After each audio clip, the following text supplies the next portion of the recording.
Hey, welcome to the channel, and basically the first video on the channel, an introduction to what this channel is going to be all about, a little bit of background into myself, why I started this channel, and kind of the spearheading projects that kind of led me to start this channel. And this is basically meant to be as if you got thrown in, YouTube has a tendency to just recommend random videos. So if you did get thrown in like the middle of the video, you can come back to this, watch this, and you know what's going on, and I'll be kind of lost and be like, what's this guy doing here? So my background, basically, I grew up, always being, even when I was a young child, always being into design, being into building things, creating strategy in business.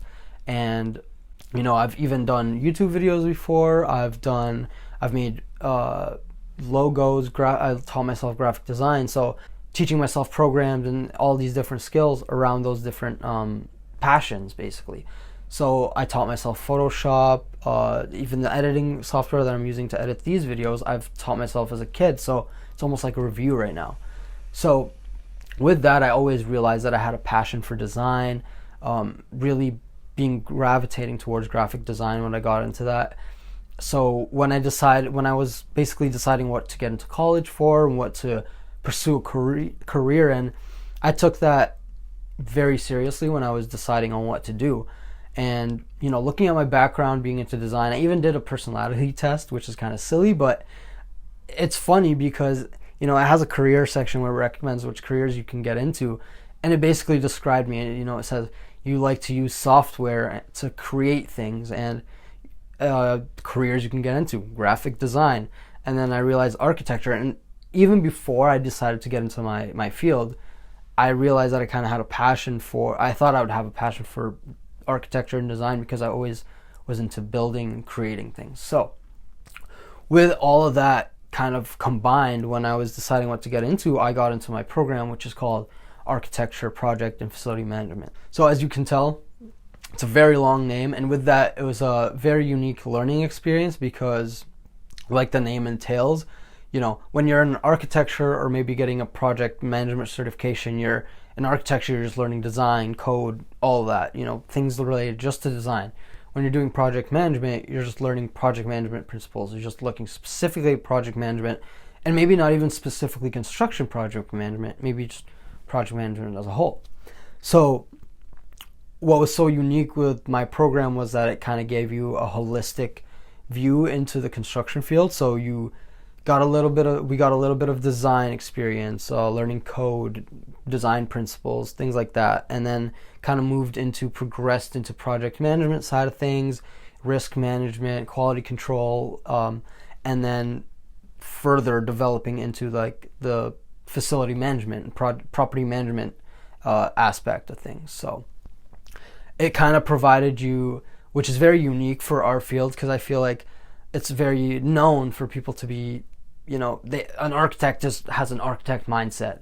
A project manager has a project manager mindset, where if you have the whole life cycle or view of the construction field, you can kind of understand how everyone thinks and manage and understand the project in a better way, more deeply. So now that we've got my background and kind of just a little bit of that intro out of the way, we move into the reasons why I'm starting this YouTube channel and taking on these projects in the first place. So basically, I would say recently, but I guess it's not so recent anymore, graduated from my program. And as someone does when they recently graduate, I've just been throwing out applications, as many applications as I can, just hoping for the best, without any success. As many of you probably know, I think with today's market, something's going on, but many new grads are struggling. What was already hard is like 20 times as harder now. So with that, unsuccess, basically, I got very discouraged, and especially to me, getting that job, getting into the field, I just wanted to get in so I can start learning, know the ins and outs, and just start becoming a professional in this field. School gives you a good foundation to start with, but once you get that job, once you get into the actual fields, when you start building on that foundation, start learning more details to become, a master in that field. So for me, as someone who was very passionate, and not only was I passionate, I knew that I'm capable.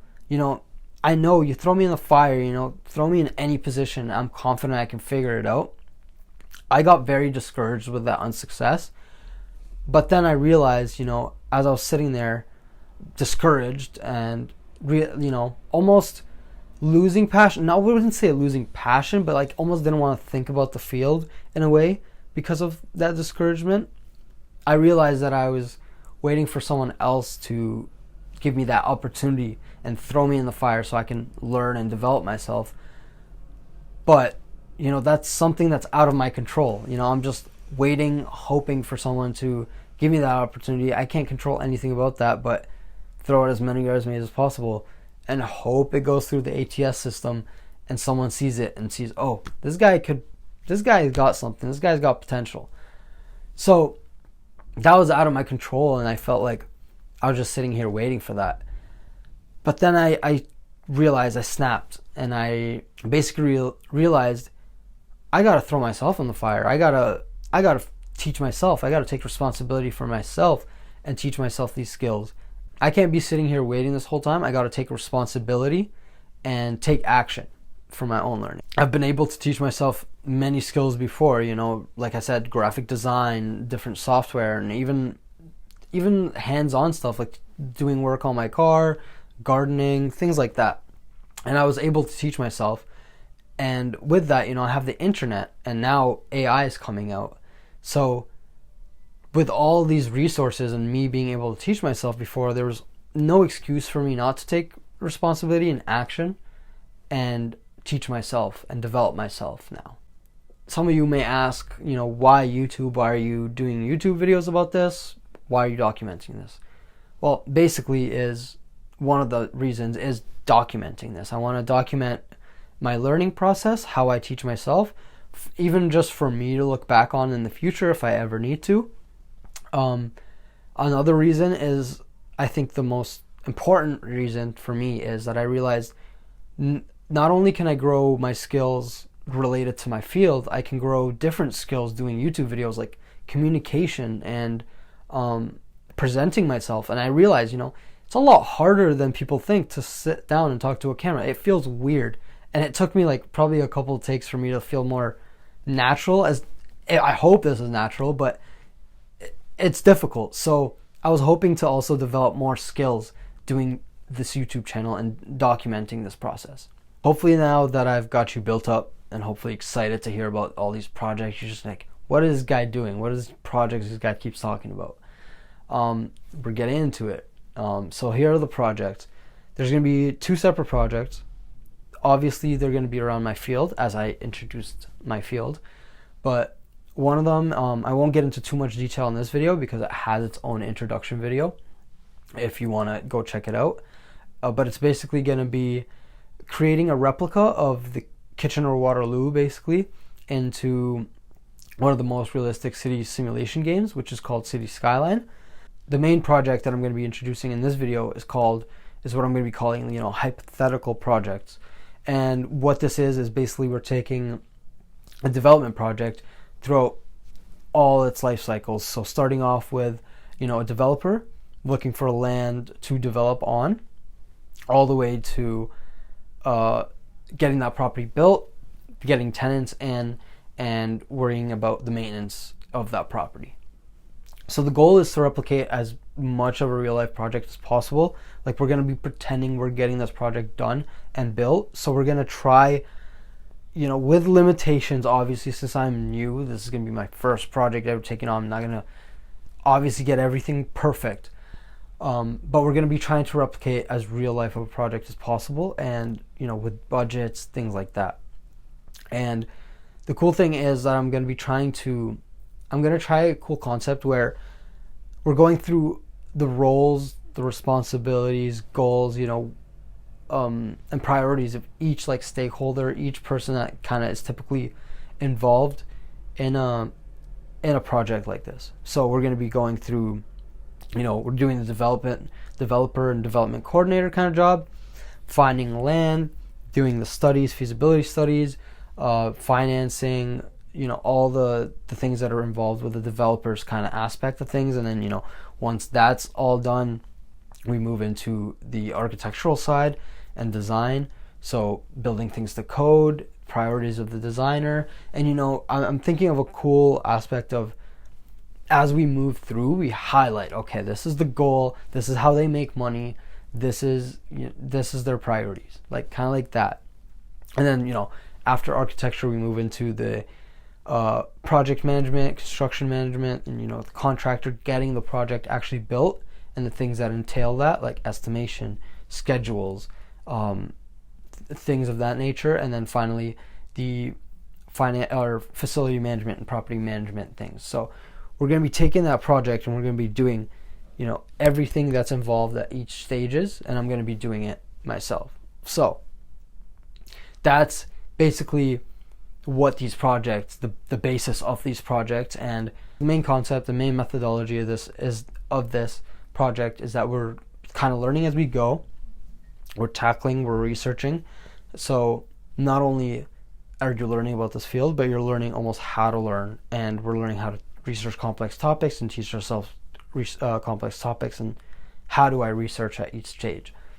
So that's one thing. So learning as we go and developing as we go. So we're going to be almost replicating, there's two reasons for this, but we're going to be replicating almost a new developer, where each project gets a little bit bigger and bigger and more complex. And with that, it's the learning that's coming with it. So as I'm learning more, the project can become harder and harder and can teach me more as we go along. So now that we've gotten kind of the introduction of myself, introduction of the projects that are going to be featured on this channel, kind of out of the way, as I come close to wrapping up, I want to just kind of give you a reason why you want to stick around, the value that I hope to bring in these videos, and the target audience of these videos, hopefully.